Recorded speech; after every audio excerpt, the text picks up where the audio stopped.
New this morning, as airports prepare for a busy summer of travel, we have a serious reminder for passengers. The TSA says that it's seen a concerning increase in people bringing guns to security checkpoints. The agency says that not only is it a costly mistake, it's also a dangerous one. Marcella Robertson joining us live from Reagan National with the latest on this problem.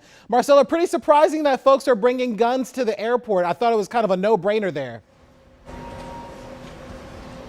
Larry, good morning. Yeah, you would think, but the TSA says it is seeing this play out over and over again, sometimes 16, 17 times a day nationwide.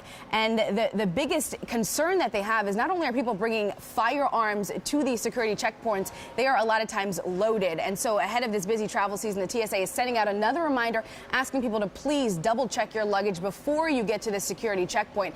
Talking about some of these numbers that we've seen so far nationwide, 4 months into the year, and at airports across the country, there have already been close to 2,000 guns confiscated from passengers so far. 93% of those guns were actually loaded, and the TSA says that that is really the most concerning part about all this because it is just an accident waiting to happen. Now, locally, this is where we're at as far as the numbers here. At BWI, TSA agents, they have stopped 13 firearms so far at checkpoints in 2023. At Dulles, 9, and here at Reagan National, 12 guns have been stopped at security checkpoints. Listen to what the TSA says is the most common response from people who are caught.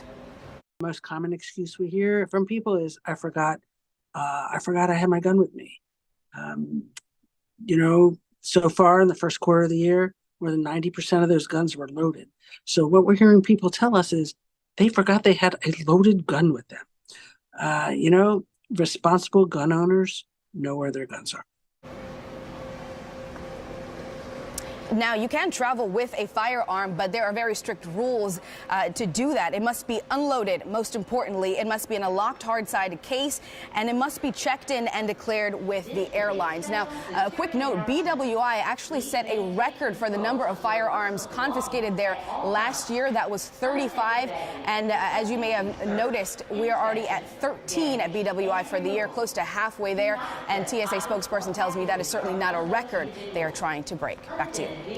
So, Marcella, what happens for those passengers that accidentally bring their guns to the airport? What happens when they get caught? Well, Larry, first thing is that the entire security checkpoint that you're in, that comes to a complete standstill. So you can imagine other passengers aren't very happy about that. At that point, they have to bring in police to inspect the firearm, then remove it. And depending on the situation, whether it's your first time, whether the gun is loaded, you could be cited, possibly even arrested, and you're facing a fine of up to $15,000. So definitely a costly and embarrassing mistake you don't want to make. Yeah, leave the guns at home. Marcella Robertson reporting live for us this morning. Marcella, thank you so much.